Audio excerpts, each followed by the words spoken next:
Ela debutou no universo etílico no começo da década passada, servindo bebidas em uma extinta casa noturna de São Paulo. De lá para cá, ela se converteu na sommelier de saquês mais festejada do país. Depois de ter elaborado cardápios dedicados ao fermentado para mais de 50 bares e restaurantes, virou sócia de um desses estabelecimentos, o Jojo Ramen, hoje com 4 unidades. No Sumei Consciente Falasse de hoje, Yasmin Yonashiro.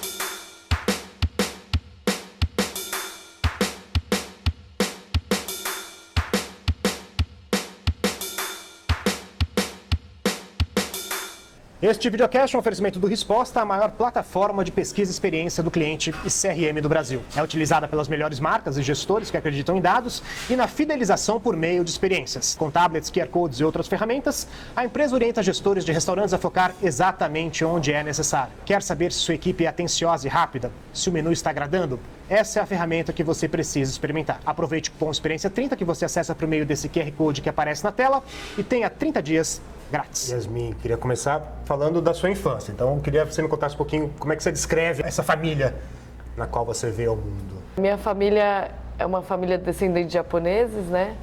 Mas ela é muito miscigenada e eu tenho poucos primos que são descendentes de japoneses, que é pai e mãe descendentes. Normalmente é uma mistura já.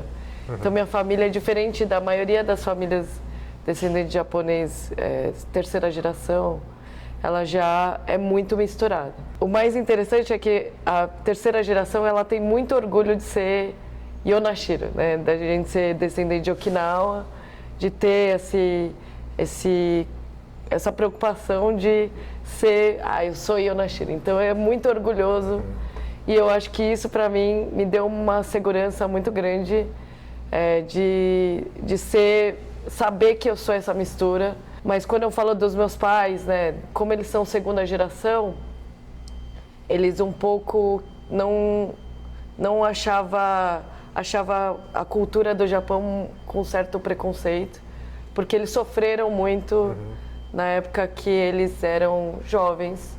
Então eles não são muito próximos da cultura do Japão, mas acho que não sei explicar por que eu tenho essa ligação que desde criança eu tive com a cultura do Japão. Assim.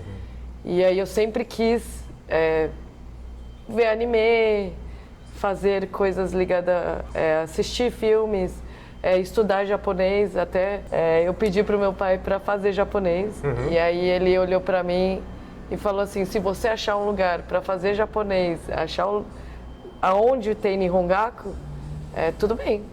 Você achou? Aí eu achei, eu tinha 13 anos. 13 anos. E aí eu achei e falei, perto de casa. Aí achamos, antes era aquelas listas, né? Procurei um Kinjinkai e achei. E aí eu fui fazer japonês, fiz 3 anos. E 3 anos, se você não fala no dia a dia, né, em casa, é muito difícil você pegar. Mas seus pais falam? Não, falam bem pouco. Bem pouco. E aí, por isso que eles também sofreram certo preconceito. Depois de 3 anos, meu pai falou assim, agora você vai largar e vai fazer inglês. Eu falei, por quê? Aí ele falou, porque inglês vai ser útil na sua vida e o japonês não. E na verdade, eu falo pra ele, você viu como foi útil pra mim? Eu podia ter feito os dois, mas pra mim foi muito triste na época. Eu fiquei muito triste, porque eu gostava mesmo. Foi algo que realmente eu queria. E como eu fui sempre tive esse interesse, é muito difícil a pessoa entender, mas mesmo assim ele me deu a liberdade de eu tentar entender, mas no fim vai ser o que ele acredita, né? Mas você comentou que seus pais sofreram preconceito por não falarem japonês, é isso? Por não falarem japonês. Dentro da comunidade, é isso? Meu pai porque ele trabalhou numa empresa japonesa e meu avô nunca quis voltar para o Japão. E minha avó também não. Então, ele sofreu muito quando ele trabalhou em uma empresa japonesa por um certo preconceito, porque existe um julgamento, né? E naquela época eu acho que mais ainda. E a minha mãe porque ela saiu de uma cidade que tem muito a colônia do Japão e ela não se via parte. E eu acho que eu me sinto nesse meio, que eu me sinto parte e ao mesmo tempo não, porque minha família tem essa mistura mas ao mesmo tempo tem alguma coisa para mim que é muito importante.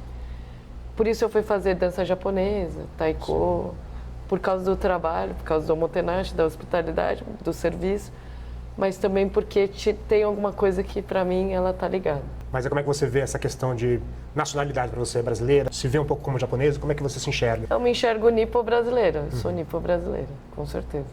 Tenho essa mistura assim muito clara. Eu sou amarela e eu amo ter essas duas coisas. Assim. Sofri, lógico, né? Tem várias questões no meio, mas acho que sempre tive uma convicção de que eu não seria nem uma coisa e nem outra. Tentei muitas vezes ir muito para um lado japonês e outras muito para não, mas depois eu fui entendendo que eu poderia ser os dois. Assim. Quando eu fiz 30, acho que virou uma chave assim para mim muito clara. Sim. De que eu poderia ser os dois, sabe? Você vê características dos seus pais em você? Super, né? Olhando para trás. Quais? Muitas boas, muitas ruins, não, mentira. Mas acho que uma que eu achei interessante, assim, da minha formação, que todo mundo fala, mentira, você faz isso, é que meu pai sempre foi importante a gente ter uma dialética, sabe? Conversar, argumentar, contra-argumentar e sempre avaliar as coisas de uma forma muito clara. Meu pai falava assim, o computador decide via 0 e 1. Se você decidir 0 e 1, fazer isso, fica muito mais fácil para tomar decisão. E aí eu pensava, nossa, é verdade. Daí eu sempre fiz listas, eu ponho sim e não, e eu tomo decisão assim. Baseado nisso. Baseado nisso. E para mim foi muito importante, assim, porque eu sou muito intensa, sou muito energética, eu amo fazer as coisas, eu tenho essa coisa muito forte. Mas ao mesmo tempo tem esse outro lado que me deu... Mais sistemático, você diz. Sistemático, que me deu uma segurança, assim, de não tomar decisão meio chutada, assim. Você fala cultura brasileira e japonesa, você vê as grandes diferenças, assim, essa coisa do nosso tradicional e folclórico jeitinho é uma coisa inimaginável do lado de lá, assim. Como é que você se coloca nesses dois campos? Várias coisas, né? O japonês não é de abraçar, né? Tem uma forma de cumprimentar completamente diferente, não encosta. A gente tem essa coisa de abraçar, de encostar, de beijar a pessoa. Isso é uma coisa que pra mim, toda vez que eu vou pro Japão, eu fico meio perdida. Se eu não... Você fica mais brasileira lá, imagino. Eu fico mais japonesa lá, só que ao mesmo tempo, quando eu já conheço a pessoa, daí eu já abraço, a pessoa já entende.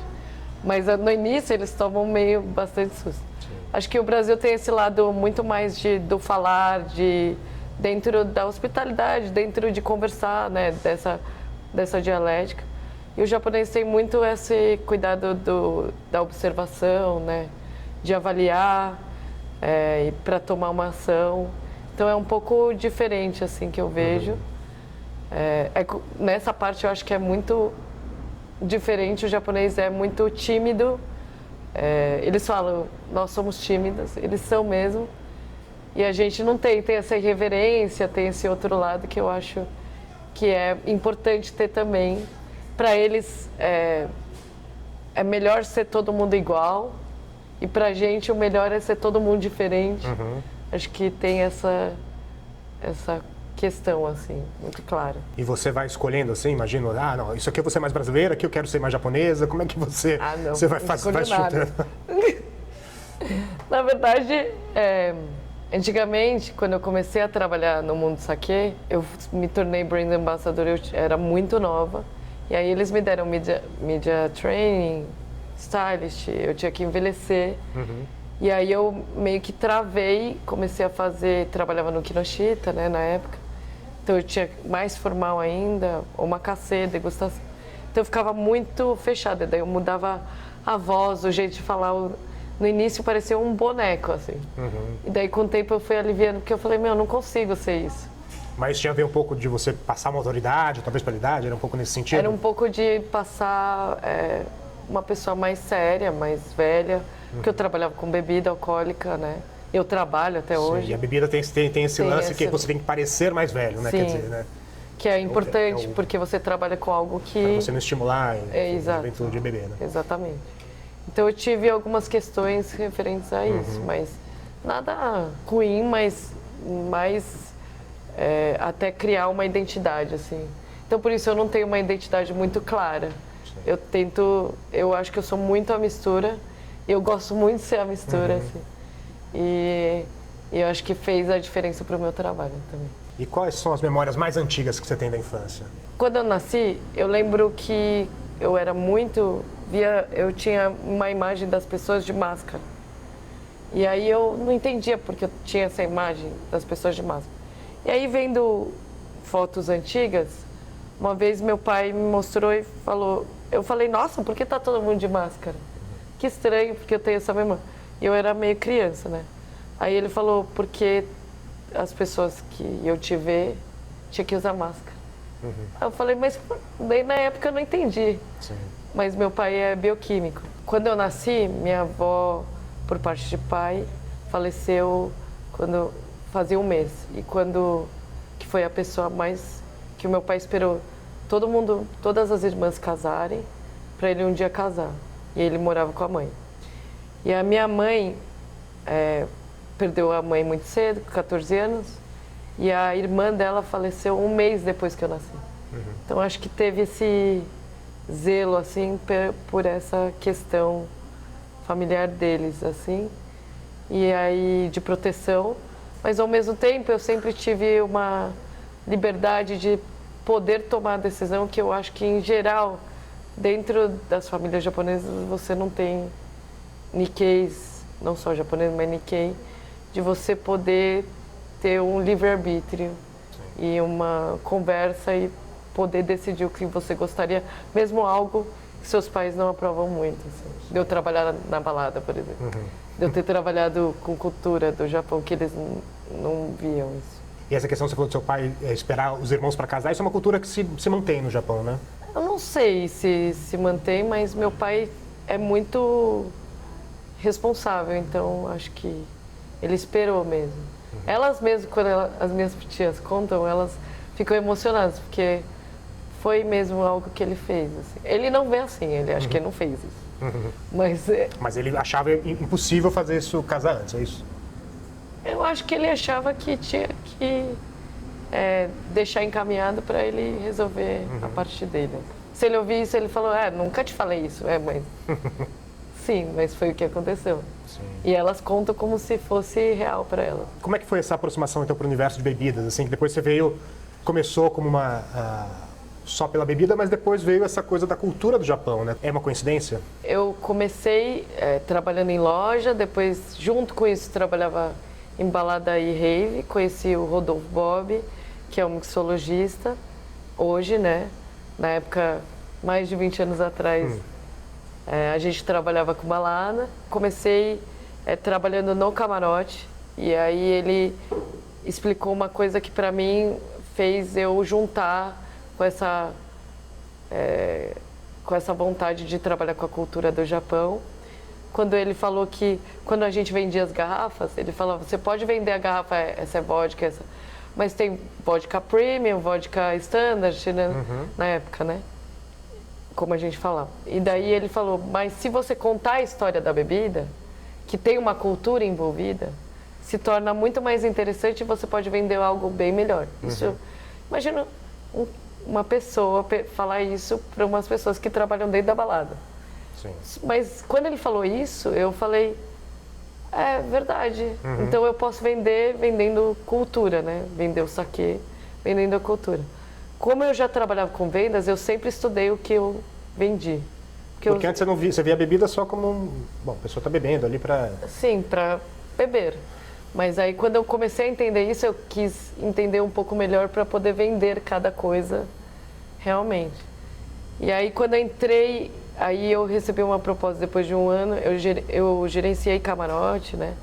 Muito nova, mas aí eu recebi uma proposta para ser hostess num restaurante japonês na Amauri. E aí eu entrei lá e eu olhei o saquê e pra mim foi tipo, é isso, eu vou trabalhar com saquê e que tá ligado à cultura do Japão. Sim. e serviço, porque eu acho que interliga tudo isso. E eu gosto mesmo de operar, de trabalhar no salão, eu sempre gostei. Sim. E aí, na época, eu falei, é isso. E aí eu fui procurar duas pessoas, que na época só existiam duas pessoas, que falavam de saque, e antes não tinha livro em português. Mas teve que pegar Pouca- um japonês que eu tinha estudado. Pouco acesso na internet na época. Parece absurdo hoje, mas na época era muito pouco. Então, acho que fui tentando juntar essas duas coisas. Mas nessa balada, quando você começou a se dar conta de que tinha toda essa cultura e história por trás das bebidas, você tentava usar esse repertório para vender a bebida ou ali não dava Sim, certo? porque eu sempre tentei, né? Mas aí como Às é que é? vezes dá A certo, recepção às vezes ali não. do público, A pessoa do não tá nem camarote aí, ali. Não tava nem aí, né? Mas era tipo, eu sempre tentei vender para poder explicar melhor sobre qual é o diferencial de cada bebida. Não era um público mesmo. Mas o que eu aprendi lá é ter uma visão de operação, assim. Sim. Porque coordenar um camarote com pista, com um monte de camarotes, é um outro olhar, você vê muito mais abrangente. Então, para mim, me ajudou... Com volume, velocidade. Com né? volume, velocidade, exatamente. Isso me ajudou muito quando eu entrei no restaurante, porque daí, como eu estava na porta, eu enxergava o salão inteiro. Sim. E aí depois eu entendi, eu não quero ficar só nisso. Eu falei para os donos que eu queria fazer um curso de saquê, conheci o Alexandre Ida e o Celcinho, eles começaram a me dar curso e me ajudaram muito a mudar tudo isso, assim. Ter essa possibilidade mesmo de desenvolver. E a bebida em si, o saquê, isso fazia parte da sua família? Vocês bebiam isso ou era uma coisa que veio por contato com o meio de gastronomia? Meu avô, por parte de mãe, ele é de Bastos, Tupã. A gente passava muito... Eu achava que era a época que eu tinha mais chance de conviver com a cultura do Japão, dos Kenjinkais, de Bonenkai, essa outra parte Nikkei. E aí eu lembro do meu avô tomando saquê. Eu lembro que eu falei, eu posso tomar um pouquinho? Ele deixava eu tomar só um pouquinho. Mas não que eu sabia o que significava tudo aquilo, assim. Mas era o lugar que eu acho que eu me sentia confortável, sem saber, sabe? Porque eu assistia filme de samurai com meu avô, ia nas Kenjinkais, nos eventos dos japoneses, dos Nikkeis da região, assim. Então era muito a festa do ovo, que é muito emblemática nessa região, que tem muitos japoneses, a colônia é muito grande, assim. Então eu tinha essa vontade, assim, quando eu tinha esse contato. E eu queria isso. Minha mãe não entendia muito, mas agora tudo é mais claro, assim. Falando um pouco do Omotenashi, né? Como é que você entrou se aproximou dessa... Dá para chamar de filosofia, não sei? Uma filosofia, né? Como é que você se aproximou disso? Como é que isso impactou a forma de você atuar nesse universo? O Omotenashi hoje está muito falado, né? Quando eu comecei a trabalhar com saquê, eu sabia que existia uma forma diferente de serviço do Japão. E o Omotenashi é mais do que ligada a serviço, ela está ligada à cultura do japonês mesmo. Em receber as pessoas, não só no restaurante, mas na casa, como faz parte do dia a dia deles. Então, para eles é muito difícil explicar o que é isso, porque para eles é muito... Tem que fazer. Então, é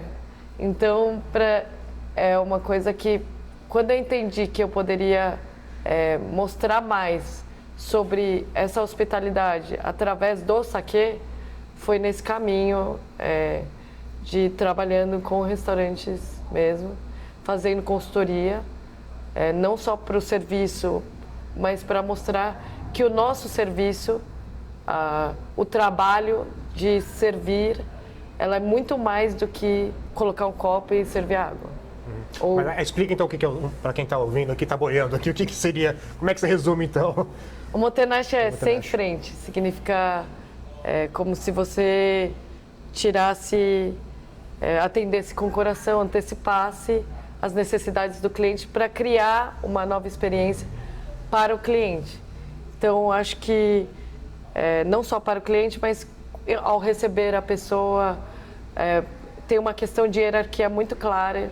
Então, quem está na hierarquia abaixo, ela tem que olhar para o outro com esse cuidado.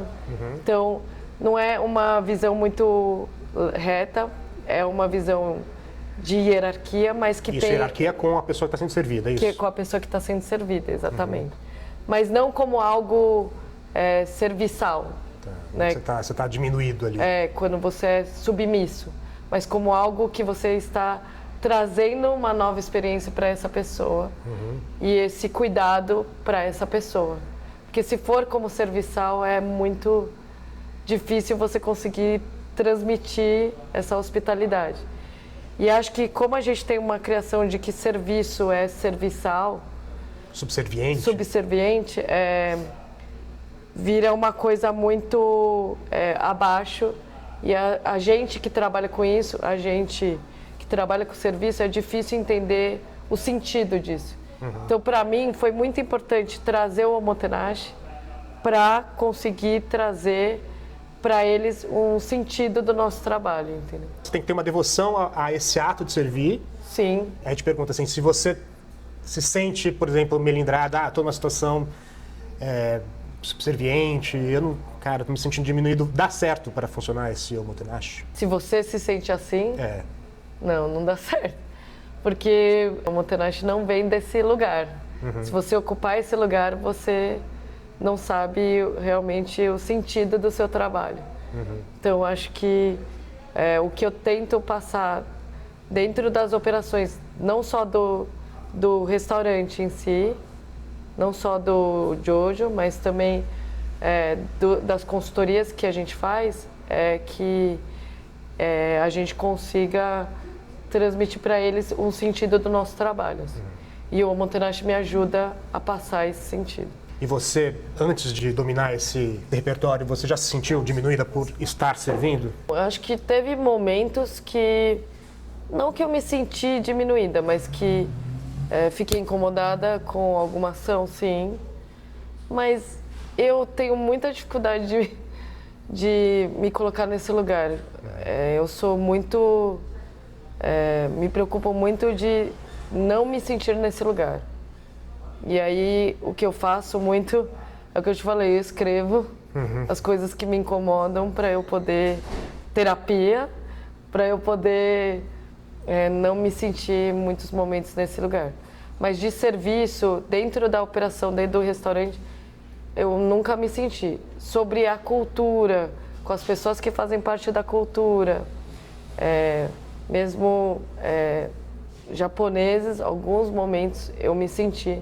Mas acho que é muito difícil eles me entenderem como por que uma pessoa que nem teve uma formação super japonesa quis fazer algo que está tão ligado ao mundo japonês e a cultura do Japão, querer fazer odori, dança japonesa, taiko, e mal sabe falar um pouco de japonês e fica querendo estar nisso, sabe? Então, para eles é muito difícil, mas no serviço, não. E você já teve um conflito nessa questão de lugar de fala, ficar um pouco melindrada de estar falando disso por não ter essa vivência tão grande como você falou da cultura japonesa? Eu tive questões que eu não pude me colocar em algumas vezes. Isso para mim, como eu venho dessa formação que eu sempre pude falar, que eu sempre tinha uma dialética, se você tem argumento, eu também venho de um lugar assim.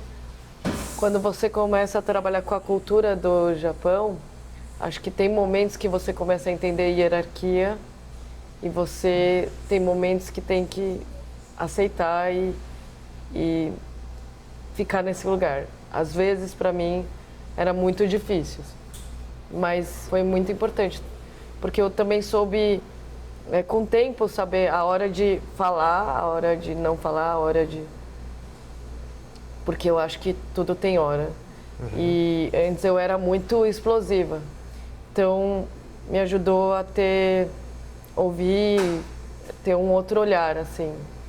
Porque senão eu já ouvia, já devolvia. Isso para o cliente, você está falando? Não, para o cliente nunca. Para o cliente eu sempre foi uma observação, assim, porque eu sempre quis tentar entender o cliente para melhor atender o cliente. E no Kinoshita eu tinha muito essa possibilidade, assim, né? De poder olhar mais e direcionar melhor as outras pessoas que faziam parte. Como eu fazia um atendimento de osashi, tatame, também de kimono, então é um outro que hoje em dia em eventos eu consigo fazer, para mim dá um olhar um pouco diferente. Assim. Mas com a cultura do Japão, sim, teve alguns momentos que foram mais difíceis. E como é que é para você falar não para cliente? Eu sempre peço desculpa, mas funciona assim, assim, assim, assim, e a gente trabalha desse jeito. É um cuidado não só pensando para você, mas para todo mundo que trabalha aqui. Principalmente no Jojo tem várias regras, né? A gente senta só completo. É muito difícil o cliente no Brasil entender isso. Mas no Lamená é assim, e aí a gente tenta passar isso. Hoje em dia a gente está sendo mais maleável. Aqui, por exemplo, em Pinheiros pode reservar. Normalmente em Lamená não reserva, então a gente está tentando mostrar, tentando se adaptar para cada lugar também, a cada hospitalidade em cada região. Se meu inconsciente falasse, também um oferecimento da Casa Flora, que completou 55 anos no ano passado. Fundada como armazém de secos e molhados em 1970, a companhia se transformou em uma das maiores importadoras do país. A Casa Flora movimenta mensalmente de 50 a 60 containers repletos de vinhos, cervejas, destilados, azeites, massas e molhos, entre outros produtos. Ao todo, são cerca de 1.300 itens de marcas que dispensam apresentações como Paganini e Paulaner. Os vinhos correspondem a quase 60% das importações e um dos destaques entre os rótulos de alta gama é o Colheita Tinto da linha Marques de Borba, elaborado pela vinícola João Portugal Ramos, situada no Alentejo, em Portugal. Blend de 6 uvas da Touriga Nacional a Petit Verdot, é encorpado, tem aroma intenso de frutas negras, taninos suaves e final prolongado. Excelente companhia para carnes, massas e queijos fortes, está à venda tanto no site da Casa Flora, quanto na rede de supermercados e restaurantes abastecidos pela importadora. Trazer um vinho aqui para um especialista de saquê, tudo bem? Tudo bem, lógico. Fazer o serviço Sempre. aqui. Sim.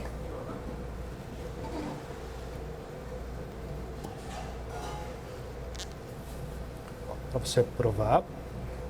Obrigada. Vinho português do Alentejo.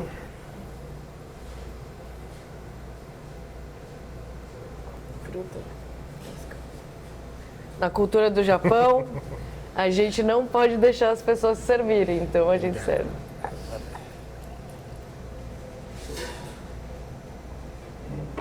Delícia. Tira um pouquinho mais pro brinde. Por favor. Bem fruta fresca. Né? Saúde, obrigado. Obrigada.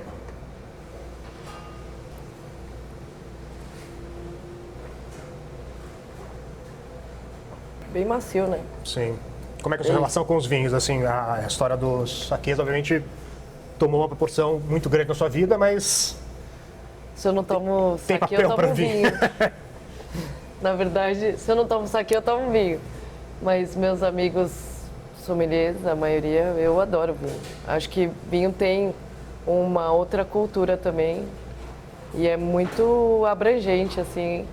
E foi quando eu entendi que também o saquê ele está interligado nessa cultura, porque eu acho que se não tivesse esse desenvolvimento da cultura do saquê e na cultura do vinho, não teria o desenvolvimento da cultura do saquê, entendeu? Para mim, pessoalmente, abriu meus olhos quando eu comecei a me apresentar a tomar o saquê gelado em taça. Quer dizer, isso tem uma similaridade muito grande com o vinho, né? Aquilo para mim foi uau. E hoje tem muitos saquês que são artesanais, que está indo para um lado de mostrar acidez, desenvolver ácido lático naturalmente, de usar levedura de vinho. Então, está indo uma linha muito mais moderna para o saquê e eu acredito muito por esse desenvolvimento do mundo do vinho e como o vinho tem uma abrangência grande. O saquê era muito ligado ao umami, ao sabor umami, ao gosto umami, mas hoje ele está mostrando muito a complexidade também da acidez, que antes não se via no saquê. Assim. Então tem essa interligação da cultura do saquê tentar se aproximar à cultura do vinho. E um vinho tinto desse, assim, você enxerga ele, por exemplo, com algum prato aqui de vocês? Como é que você vê esse vinho? Como ele é um vinho tinto leve, sim. Acho que dá para enxergar, não frutos do mar, mas algum lamen com mais corpo. Como a gente usa muito porco, muito frango, mas alguns mais porco que frango. Sim, acho que Tskemei, Shiho Tskemei, que tem esse defumado, esse porco, mas tem um caldo mais leve, né? O Shiho, acho que super. Quando você toma um vinho desse, o que te passa pela cabeça? Que eu tô feliz de tomar um vinho. Sim. Mas acho que vem, na verdade, para mim, vem outro tipo de comida, né? Não japonês. É um prato de... Para mim vem carne, mas uma carne mais leve. Sente sommelier, você dá vontade também de circular por outros universos, outras bebidas, uma coisa puxa a outra, ou você se mantém fiel aos saquês, na sua linha de pesquisa? Eu sou muito fiel à linha, assim, eu tento entender um pouco mais, eu estudei, né, um pouco de vinho, até para poder entender essas diferenças. Mas acho que eu fui muito para uma linha de bebidas da Ásia, assim. Não só saquê, mas faço um trabalho com House of Suntory, né? Faço um trabalho com shochu, aomori. O que eu achei importante é isso, é trazer um pouco da cultura. Então, como eu estou muito ligada à cultura da Ásia, eu queria mostrar essas bebidas. Mas estudo as outras bebidas também. Fui na Suntory para entender um pouco mais do gin, da vodka e do whisky. E fui em algumas fábricas deles. Então, acho que tive essa oportunidade. Fui na Aomori, fábrica de Aomori, que é o destilado de Okinawa, para ir em Okinawa, que esse ano eu espero ter novidades sobre isso. E tenho essa ligação com shochu e Aomori, sake e whisky do Japão e bebidas desenvolvidas lá. Como é que foi esse movimento de você fez dezenas de consultorias e resolveu empreender? Foram várias questões, assim. Primeiro que eu tô chegando nos 40... Uma delas, mentira. Sim. Acontece. Mentira, verdade, mentira. Mas aí quando eu comecei a trabalhar com saquê, eu queria só saquê. Eu fiquei muito apaixonada pelo saquê. E daí começou a surgir as consultorias e aí eu comecei a fazer saquê junto com o serviço. Porque o diferencial que eu tenho é fazer o saquê com o serviço, realmente. Daí eu recebi, e aí começou a vir outras possibilidades de fazer sobre o saquê como coquetelaria, porque eu vim também disso, né?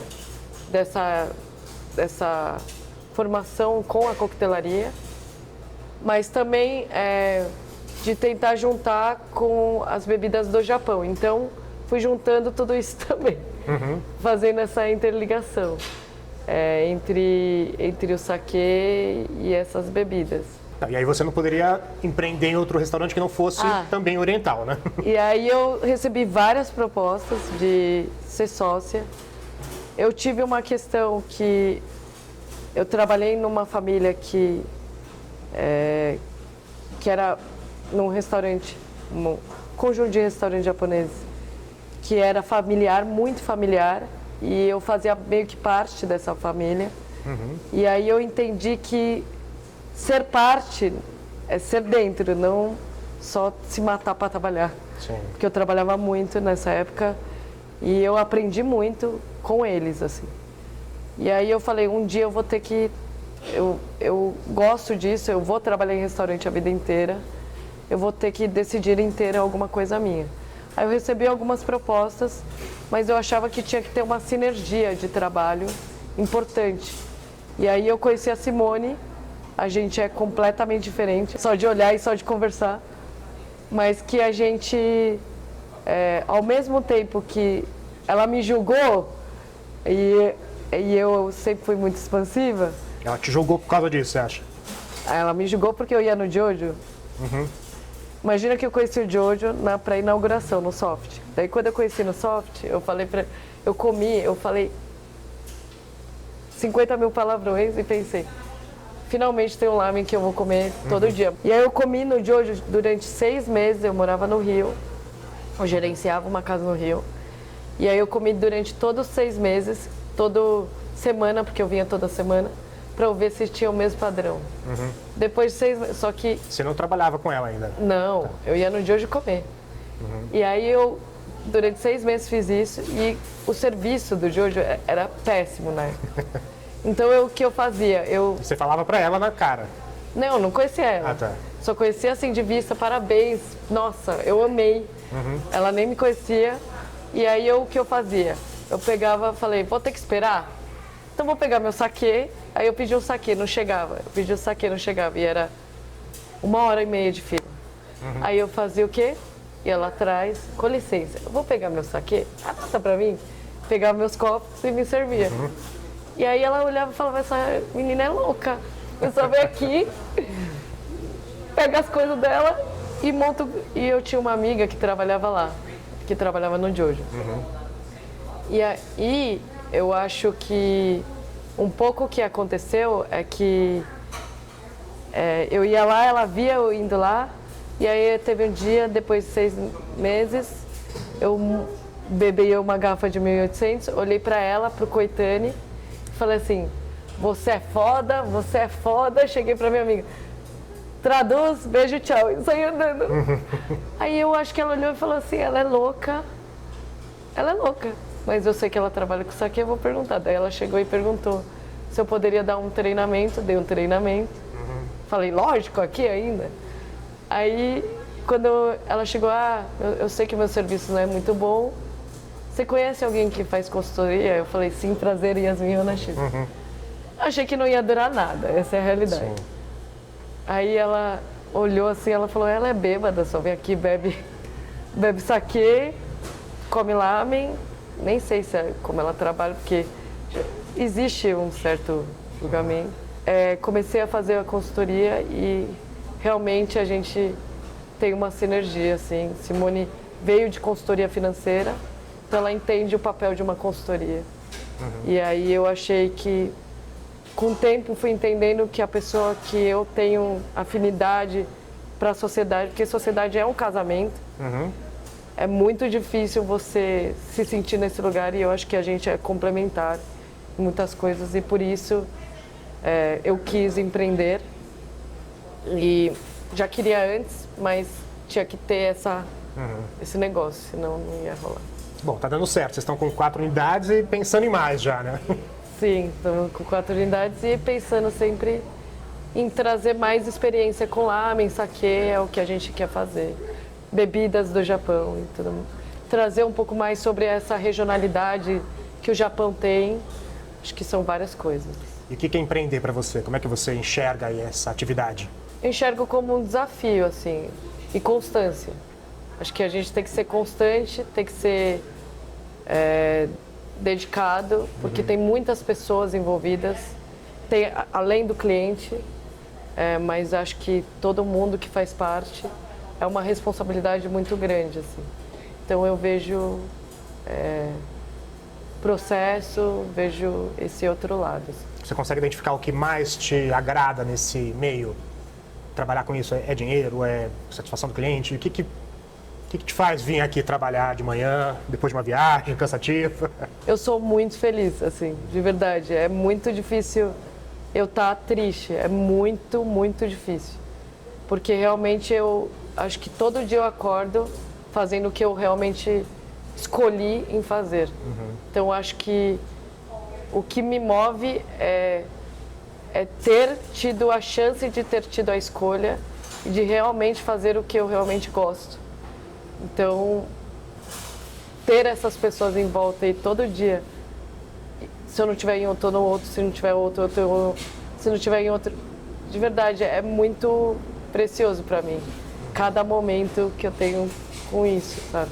Mas tem algum aspecto que chama a atenção de você? Não, eu gosto mais do atendimento, não sei, de ver a casa cheia, o que brilha os olhos? Eu gosto mais de gerir. as pessoas. Eu gosto mais de ter essa relação com as pessoas. Não só com o cliente, não só com os amigos, não só com quem eu atendo, não só... Eu gosto disso, no meu dia a dia, assim.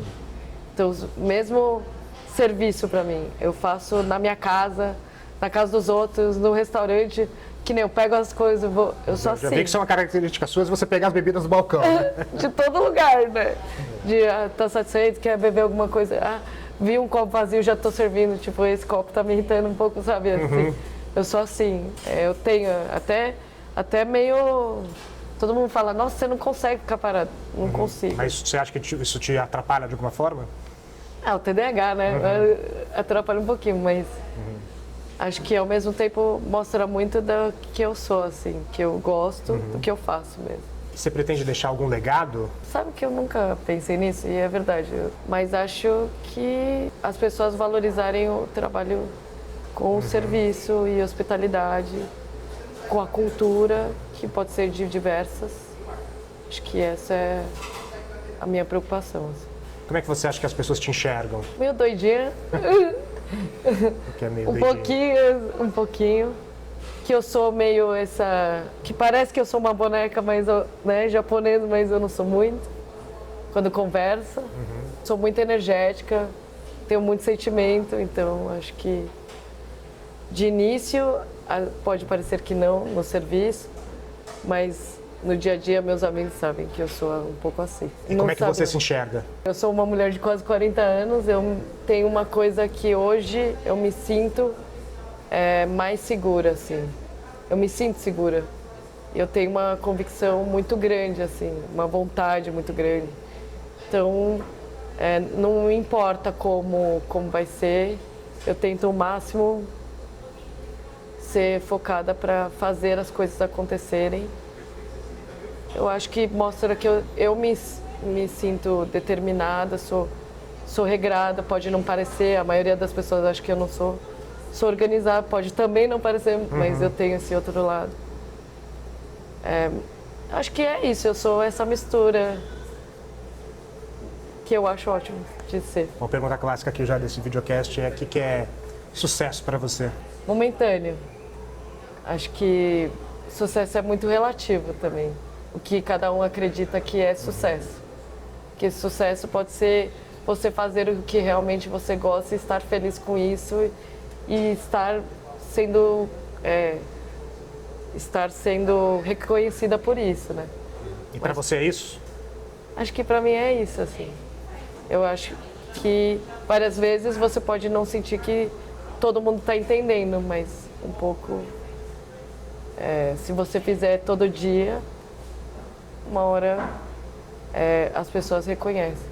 É difícil, mas acho que é essa ambiguidade, sabe? Agora uma pergunta do Resposta, que é um dos apoiadores deste videocast, né? Com 4 unidades, como que o Jojo Ramen faz para impor o mesmo padrão de atendimento em cada endereço, mas também sem impedir a espontaneidade de cada funcionário? A gente tem uma série de treinamentos com acompanhamento e com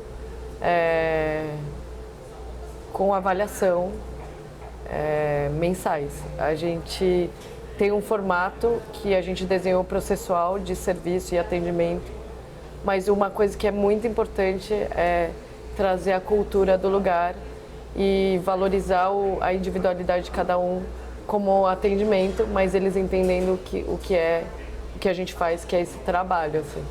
Então, acho que a gente tenta juntar isso e ter uma cultura do Jojo muito forte, assim. Isso é um cuidado que a gente faz diariamente. E você consegue impor o Omotenashi de alguma forma? Sim, faz parte dentro dos nossos pilares, também faz parte dentro dos treinamentos. É difícil no início entenderem, mas eles sabem que tem pontos que são muito importantes para a gente e a gente sempre tenta implementar. E é diário, semanal, mensal, com troca de gente, sabe? Porque, né, sempre temos isso, então a gente sempre faz isso. Não dá nunca para achar que o jogo tá ganho, né? Serviço nunca tá.